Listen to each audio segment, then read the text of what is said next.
ഹരിമാർ sir, നമസ്കാരം. നമസ്തേ. ഏറ്റവും വിനാശകരമായിട്ടുള്ള ഒരു ഡ്രോൺ ഇന്ത്യയിൽ നിർമ്മിക്കാൻ വേണ്ടിയിട്ട് പോവാണ്. അത്തരത്തിലുള്ള ഒരു വാർത്തകളാണ് പുറത്ത് വരുന്നത്. അറോക്ക് എന്നാണ് അതിന്റെ പേരെന്നാണ് അറിയാൻ വേണ്ടി കഴിയുന്നത്. ഇത് യഥാർത്ഥത്തിൽ ഇന്ത്യക്ക് എങ്ങനെയാണ് പ്രയോജനം ചെയ്യാൻ വേണ്ടി പോകുന്നത്? ഇതിനെക്കുറിച്ചുള്ള കൂടുതൽ വിശദാംശങ്ങൾ ഒന്ന് വ്യക്തമാക്കാം. ഫ്രഞ്ച് കമ്പനിയായ ടർഗിസ് ഗെയ്ലോഡിന്റെ അറോക്ക് എന്ന് പറയുന്ന ഒരു കോമ്പാറ്റ് ഡ്രോൺ. ആ ഡ്രോൺ 2023 അതായത് ഇപ്പോഴങ്ങോട്ട് വികസനം പൂർത്തിയാക്കിയതേ ഉള്ളൂ. പരീക്ഷണങ്ങളെല്ലാം വിജയകരമായി പൂർത്തിയാക്കിയ അറോക്ക് കോമ്പാറ്റ് ഡ്രോൺ ഇന്ത്യയിൽ നിർമ്മിക്കാനുള്ള ഒരു കരാറിൽ, ഉം. അതായത് മെമ്മോറാണ്ടം ഓഫ് അണ്ടർസ്റ്റാൻഡിംഗ് ഘട്ടത്തിലാണ്.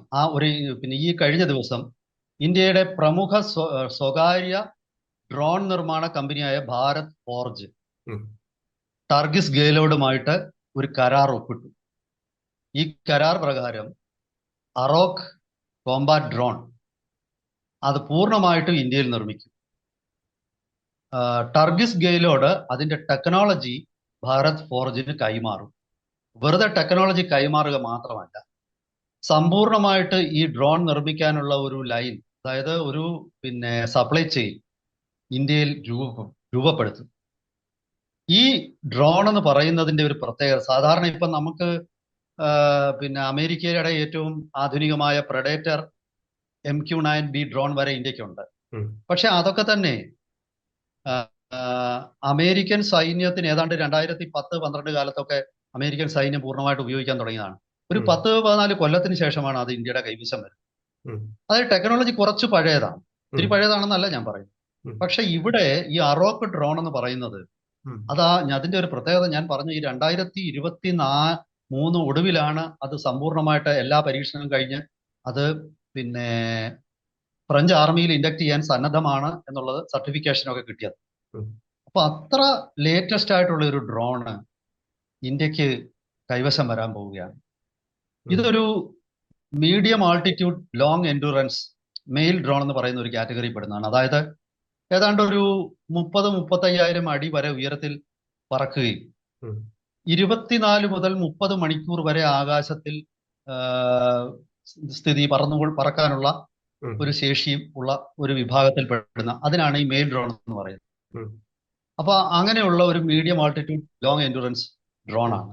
ഉം. ഈ ഡ്രോണുകൾ ഇത് രണ്ട് രീതിയിൽ ഉപയോഗിക്കാം. അതായത് ISR എന്ന് പറഞ്ഞ ഇന്റലിജൻസ് സർവേലൻസ് ആൻഡ് റെക്കോണിസൻസ്, നമ്മുടെ പരിസരങ്ങളിൽ എന്ത് നടക്കുന്നു എന്നുള്ളതിനെ കുറിച്ച് വിശദമായ ചിത്രങ്ങൾ എടുക്കാനും വീഡിയോ എടുക്കാനും അതുപോലെ ആ ഇൻഫർമേഷൻ പിന്നെ ഇന്ത്യയുടെ നെറ്റ്വർക്കുകളിലേക്ക് തരാനും ഒക്കെ അതിനും ശേഷിയുണ്ട്. അതേസമയം തന്നെ ഇതൊരു കോമ്പാറ്റ് ഡ്രോൺ ആയിട്ട് ഉപയോഗിക്കുക, അതായത് ആയുധങ്ങൾ ഉപയോഗിച്ച് ഈ പറയുന്ന എതിരാളിയുടെ കേന്ദ്രങ്ങൾ കണ്ടുപിടിച്ച് അവിടെ മിസൈലും ബോംബും ഒക്കെ വർഷിക്കാനും ഈ ഡ്രോണിന് കഴിയും. ഇതിന്റെ പ്രത്യേകത എന്ന് പറയുന്നത്, ഇത് ഏതാണ്ട് 1.5 ടൺ ആയുധങ്ങൾ ഇതിന് ഇതിന് വഹിക്കാൻ കഴിയും എന്നുള്ളതാണ്. അതിൽ ബോംബുകള്, പ്രിസിഷൻ അറ്റാക്ക് നടത്തുന്ന ബോംബുകള്, മിസൈലുകൾ ഒക്കെ തന്നെ ഇതിന് ക്യാരി ചെയ്യാൻ പറ്റും. ഇതിന് ഒരു ലൊക്കേഷൻ ഫീഡ് ചെയ്ത് കൊടുത്തു കഴിഞ്ഞാൽ അത് ഓട്ടോമാറ്റിക്കായിട്ട് തന്നെ അവിടെ ചെന്നിട്ട് അത് ലോയിറ്റർ ചെയ്യുക എന്ന് പറഞ്ഞാൽ അതിന് മുകളിൽ കറങ്ങിയിട്ട് ആ സ്പോട്ട് കൃത്യമായിട്ട് മനസ്സിലാക്കി ഡിസിഷൻ എടുക്കാനുള്ള ആർട്ടിഫിഷ്യൽ ഇന്റലിജൻസ് സംവിധാനവും ഇതിലുണ്ട്. മാത്രമല്ല, ഇതൊരു നെറ്റ്വർക്ക് ഓറിയന്റഡ് ആയിട്ടുള്ള ഡ്രോൺ ആണ്. അതായത് ഇത് നമ്മുടെ ഒരു കൺട്രോൾ ആൻഡ് കമാൻഡ്, ഇന്ത്യയുടെ വ്യോമസേനയുടെ കൺട്രോൾ ആൻഡ് കമാൻഡ് സിസ്റ്റവുമായിട്ട് ഇന്റഗ്രേറ്റ് ചെയ്തുകൊണ്ട് ഇവിടെ നിന്നുള്ള എല്ലാത്തരം നിർദ്ദേശങ്ങളും ഇത് സ്വീകരിക്കുകയും അതുപോലെ തന്നെ റിയൽ ടൈം ആയിട്ടുള്ള വീഡിയോ ഫുട്ടേജുകൾ ഇന്ത്യയിലേക്ക് അയക്കുകയും ഒക്കെ ചെയ്യാനുള്ള ശേഷിയുള്ള ഒരു ഡ്രോൺ. അതായത് എല്ലാ തരത്തിലും അത്യന്താധുനികമായിട്ടുള്ള ഒരു ഡ്രോൺ ആണ്. ഇത് ഉപയോഗിക്കുന്നത് പ്രാറ്റ് ആൻഡ് വിറ്റ്നി കമ്പനിയുടെ ജെറ്റ് എഞ്ചിനാണ്. പക്ഷേ അത് മാറിയിട്ട് അമേരിക്കൻ കമ്പനിയാണ് പ്രാറ്റ് ആൻഡ് വിറ്റ്നി, അവരുടെ എഞ്ചിനിൽ നിന്ന് മാറിയിട്ട് ഫ്രഞ്ച് കമ്പനിയായ സഫ്രാൻ ഇപ്പോൾ ഈ ഡ്രോണിന് വേണ്ടി ഒരു അറോക്കിന് വേണ്ടിയിട്ട് ഒരു എഞ്ചിൻ പ്രത്യേകം വികസിപ്പിക്കുകയാണ്. ആ എഞ്ചിനിലേക്ക് ഇത് മാറും. ഇതിന്റെ നിർമ്മാതാക്കൾ അവരുടെ ഒരു ഉദ്ദേശ ലക്ഷ്യം വളരെ കൃത്യമായിട്ട് അവർ പറയുന്നത്, ഇതിൽ അമേരിക്കയിൽ നിർമ്മിച്ച ഒരു ചെറിയ പാർട്ട് പോലും ഉണ്ടാവത്തില്ല എന്ന്. അതായത് അമേരിക്കയ്ക്ക് ഒരു അസുഖമുണ്ട്. ഇടയ്ക്കിടയ്ക്ക് പല രാജ്യങ്ങൾക്കും എതിരെ ഉപരോധം പ്രഖ്യാപിക്കും.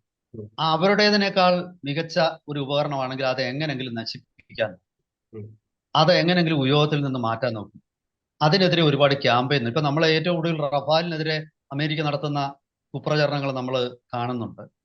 അപ്പോ അങ്ങനെയുള്ള അമേരിക്കയുടെ ഏതൊരു ഉപരോധത്തെയും മറികടക്കാനായിട്ട് അമേരിക്കയിൽ ഉണ്ടാക്കിയ ഒരു ഉപകരണവും ഇതിലുണ്ടാവില്ല. ഉം.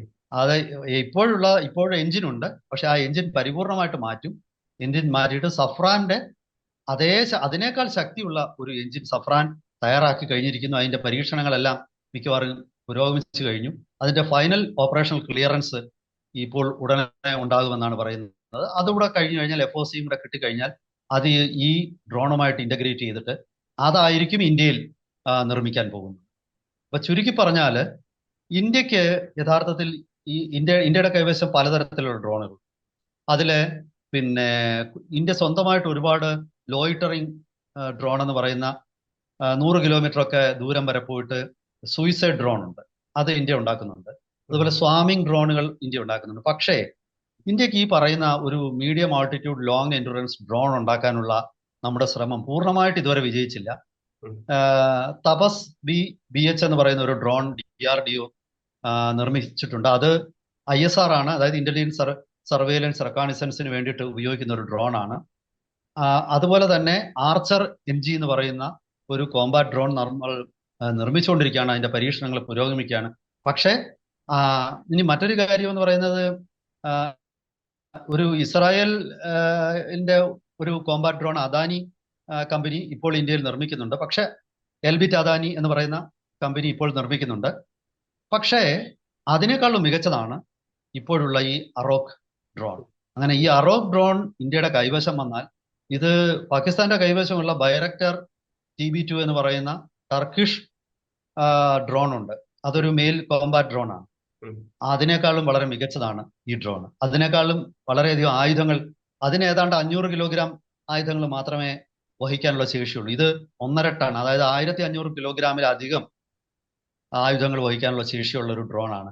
എന്തായാലും ഇത് ഇന്ത്യ പാകിസ്ഥാൻ പവർ ഇക്വേഷൻസിൽ, അതുപോലെ ഏരിയൽ കോമ്പാറ്റിൽ ഇന്ത്യക്ക് വലിയ മേൽക്കൈ നൽകുമെന്നുള്ളതിൽ ഒരു സംശയമില്ല. പൂർണ്ണമായിട്ടും ഇതിന്റെ ഘടകങ്ങൾ ഇന്ത്യയിൽ തന്നെ ഉൽപ്പാദിപ്പിക്കാനാണ് ഭാരത് ഫോർജിന്റെ ഒരു ശ്രമം. ഒരു നാഴികക്കല്ലായിരിക്കും എന്നുള്ളത് എനിക്ക് സംശയമില്ല. കാരണം ഇന്ത്യ ഡ്രോൺ അതിവേഗം ഒരു ഡ്രോൺ ശക്തിയായിട്ട് മാറുകയാണ്. നമ്മുടെ പ്രധാനമന്ത്രി നരേന്ദ്രമോദിയുടെ ഒരു സ്വപ്നം എന്ന് പറയുന്നത് 2030 ലോകത്തിലെ ഡ്രോൺ ഹബ്ബായിട്ട് ഇന്ത്യ മാറണമെന്നുള്ളതാണ്. അപ്പൊ അതുവഴി, അതുപോലെ ആത്മനിർഭർ ഭാരത്, ഇതിന്റെയൊക്കെ ഭാഗമായിട്ടുള്ള ഈ ഒരു ഇപ്പോഴത്തെ ഇഫർട്ട് വളരെ അധികം ഇന്ത്യക്ക് ഈ മേഖലയിൽ മേൽക്കൈ കൊടുക്കുമെന്നുള്ളതിൽ യാതൊരു സംശയവും വേണ്ട. ഇതാണ് പ്രാഥമികമായിട്ടുള്ളത്. എനിക്ക് തോന്നുന്നു നമുക്ക് സമയം അവസാനിക്കാറായെന്ന് തോന്നുന്നു. എന്തെങ്കിലും കൂടുതൽ ചോദിക്കാനുണ്ടെങ്കിൽ ചോദിക്കാം. ഇതിനെ ഇപ്പൊ നമുക്കറിയാം, ഇപ്പം ലോകത്ത് എന്താണ് പല യുദ്ധങ്ങളും ഇപ്പം നയിക്കുന്നത് തന്നെ ഈ ഡ്രോണ് വഴിയാണ്. ഇപ്പോ നമ്മൾ പലതും ഇപ്പം റഷ്യയെ ആക്രമിച്ചതൊക്കെ എത്രമാത്രമാണ് ഡ്രോണിന്റെ രീതിയിൽ എന്നൊക്കെ ഉള്ളത് നമുക്ക് അറിയാൻ വേണ്ടിയിട്ട് കഴിയുന്നതാണ്. അപ്പൊ ഇതിന്റെ ഒരു ഡെവലപ്മെന്റിലേക്ക് എത്ര കാലതാമസം വേണ്ടി വരും? ഇത് കാലതാമസമൊന്നും ഇതിനധികം ഉണ്ടാവില്ല. അവിടെ ഫാക്ടറി, അതുപോലെ ഈ പ്രൊഡക്ഷൻ ലൈൻ സെറ്റപ്പ് ചെയ്യേണ്ട താമസമേ ഉള്ളൂ. കാരണം ഇത് പൂർണ്ണമായിട്ടും പിന്നെ എല്ലാ പരീക്ഷണങ്ങളും കഴിഞ്ഞ് അവിടെ പിന്നെ യൂസർ ട്രയൽ വരെ കഴിഞ്ഞ ഒരു ഡ്രോൺ ആണ്. അപ്പോൾ അത് ടെക്നോളജി പൂർണ്ണമായിട്ടും അവർ നമുക്ക് കൈമാറും. മാസങ്ങൾക്കുള്ളിൽ തന്നെ ഇതിന്റെ പിന്നെ ഇപ്പൊ MOU ആണ് സൈൻ ചെയ്തിരിക്കുന്നത്. ആ MOU ഒരു പൂർണ്ണമായ എഗ്രിമെന്റിലേക്ക് ഒപ്പിട്ട് കഴിഞ്ഞാൽ ഉടൻ തന്നെ ഇവിടെ എനിക്ക് തോന്നുന്നു ഭാരത് ഫോർജ് അതിനുള്ള പിന്നെ ഫാക്ടറിയും പ്രൊഡക്ഷൻ ലൈനും എല്ലാം സെറ്റപ്പ് ചെയ്യും. അത് ഒരു വർഷത്തിനുള്ളിൽ വേണ്ടി വന്നാൽ 1.5 വർഷത്തിനുള്ളിൽ തന്നെ ഇതിന്റെ പ്രൊഡക്ഷനും അത് നമ്മുടെ സൈന്യത്തിന് കൊടുക്കാനും അവർക്ക് പറ്റുമെന്നാണ് ഞാൻ കരുതുന്നത്. തീർച്ചയായിട്ടും. ഒരുപാട് നന്ദി.